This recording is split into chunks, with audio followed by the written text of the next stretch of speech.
சந்தனபுரி என்பது ஒரு மலை அடிவாரத்தில் உள்ள அழகான ஊர். இங்குள்ள மக்களின் அடையாளம் அந்த ஊரின் நடுவே இருக்கும் 1000 ஆண்டுகள் பழமையான ஒரு பிரம்மாண்டமான ஆலமரம். சந்தனபுரி கிராமத்தில் அன்பு என்ற ஒரு 12 வயது சிறுவன் இருந்தான். அவனது உலகம் அந்த ஊர் ஆலமரத்தை சுற்றியே இருந்தது.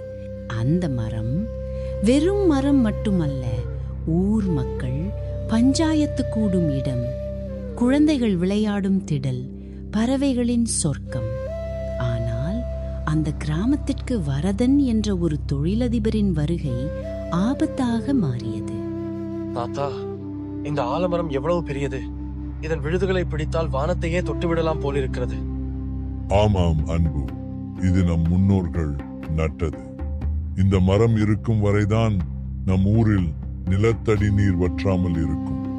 இந்த மரத்தின் வேர்கள் பூமிக்கு அடியில் ஓடும் நரம்புகள் போன்றவை. அப்போது அங்கே ஒரு கார் வந்து நின்றது.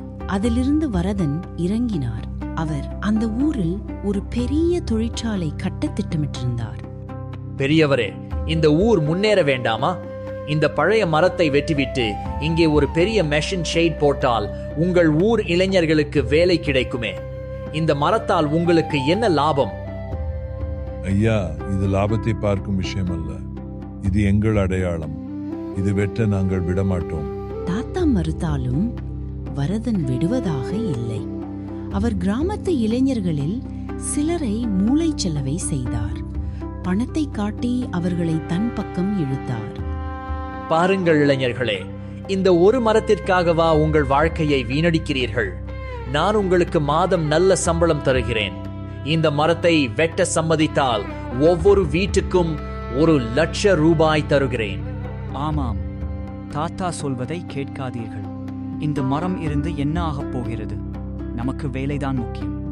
அன்பு, நீயும் உன் தாத்தாவும் கிளம்புங்கள். முத்தண்ணா, நீங்கள் தப்பு செய்கிறீர்கள். இந்த மரம் போனால் நம் ஊர் சுடுகாடு போல மாறிவிடும். இதோ பாருங்கள், இந்த மரத்தில் எத்தனை பறவைகள் கூடுகட்டி இருக்கின்றன. வரதன் ஒரு தந்திரம் செய்தார். ஒரு நாள் இரவு யாருக்கும் தெரியாமல் அந்த மரத்தின் வேர்களில் ஒரு விசித்திரமான ரசாயனத்தை ஊற்றினார். அடுத்த சில நாட்களில் மரம் வாடத் தொடங்கியது. மரத்தின் இலைகள் உதிர்வதையும் கிளைகள் காய்வதையும் கண்டு அன்பு துடித்து போனான். ஒரு நாள் அதிகாலையில் அவன் மரத்தின் அருகில் சென்றபோது அங்கே ஒரு விசித்திரமான வாசனையை உணர்ந்தான். ஏன் இந்த மரம் திடீரென்று இப்படி ஆகிறது? இயற்கை மரணமாய் இருந்தால் இவ்வளவு சீக்கிரம் காயாதே. மண்ணை தோண்டி பார்க்க வேண்டும். அன்பு மண்ணை தோண்டி பார்த்தபோது அங்கே ஊற்றப்பட்டிருந்த நீல நிற ரசாயனத்தை கண்டான். அவன் ஒரு பாட்டிலில் அந்த மண்ணை சேகரித்துக் கொண்டான்.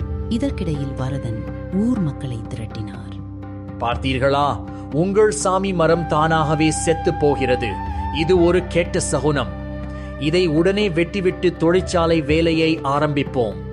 நாளை காலையில் JCB இயந்திரம் வரும். என்னால் இதை நம்பவே முடியவில்லை. என் கண் முன்னே என் உயிர் போவது போல இருக்கிறது. மறுநாள் காலை JCB இயந்திரம் மரத்தின் அருகே வந்தது. ஊர் மக்கள் வேடிக்கை பார்த்து கொண்டிருந்தனர். அன்பு திடீரென இயந்திரத்தின் முன்னே வந்து படுத்துக் கொண்டான். சிறுவனே, விலகிப்போ, இல்லையென்றால் உன்மேல் இயந்திரம் ஏறிவிடும். நிறுத்துங்கள்! இந்த மரம் தானாக சாகவில்லை. இதை நீங்கள் தான் கொன்றீர்கள். இதோ ஆதாரம். அன்பு தான் கொண்டு வந்த மண்ணையும் பக்கத்து ஊர் விவசாய அதிகாரியையும் அங்கே அழைத்து வந்தான். அதிகாரி அந்த மண்ணை பரிசோதித்து உண்மையை சொன்னார். ஆமாம் மக்களே, இந்த மண்ணில் கொடிய விஷம் கலக்கப்பட்டிருக்கிறது. யாரோ திட்டமிட்டு இந்த மரத்தை கொல்ல முயன்றிருக்கிறார்கள்.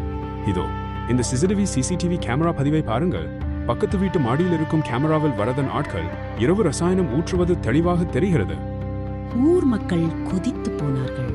தங்களுக்கு பணத்தை காட்டி ஏமாற்றிய வரதனை ஊரை விட்டே துரத்தினார்கள். முத்து உள்ளிட்ட இளைஞர்கள் தாத்தாவிடம் மன்னிப்பு கேட்டனர். மன்னியுங்கள் தாத்தா, பணத்தின் ஆசையில் எங்கள் வாழ்வாதாரத்தையே வெட்ட துணிந்துவிட்டோம். அன்பு, நீதான் எங்கள் ஊரை காப்பாற்றினாய். இன்னும் காலம் கடந்து விடவில்லை. அதிகாரி ஐயா சொன்னார், அந்த ரசாயனத்தை நீக்க வழி இருக்கிறது என்று. நாம் எல்லோரும் சேர்ந்து மண்ணை மாற்றுவோம். ஊர் மக்கள் அனைவரும் சேர்ந்து மரத்தைச் சுற்றியிருந்த விஷமண்ணை நீக்கி நல்ல மண்ணையும் இயற்கை உரத்தையும் போட்டனர். அன்பு தினமும் மரத்திற்கு தண்ணீர் ஊற்றினான். சில வாரங்களில் அந்த அதிசயம் நடந்தது. காய்ந்து போன கிளைகளில் புதிய தளிர்விடத் தொடங்கியது. பாருங்கள், மரம் மீண்டும் உயிர் பெற்றுவிட்டது. ஒரு சிறுவனின் நேர்மையும் தைரியமும் 1000 வருஷ பாரம்பரியத்தை காப்பாற்றிவிட்டது. ஆலமரம் மீண்டும் செழிப்பாக வளர்ந்தது. வரதன் துரத்தப்பட்டார். அந்த இடத்தில் தொழிற்சாலைக்கு பதிலாக ஒரு பெரிய இயற்கை விவசாய மையத்தை அந்த ஊர் மக்கள் தொடங்கினார்கள். அன்பு இப்போது அந்த ஊரின் சிறு பாதுகாவலன் என்று அழைக்கப்படுகிறார். கதையின் நீதி: நம்முடைய இயற்கை மற்றும் பாரம்பரியம் என்பது நம் முன்னோர்கள் நமக்காக விட்டுச் சென்ற சொத்து. பணத்திற்காக அதை அழிப்பது நம் வேரையே அறுப்பதற்கு சமம். விழிப்புணர்வும் துணிச்சலும் இருந்தால் எதையும் காப்பாற்றலாம்.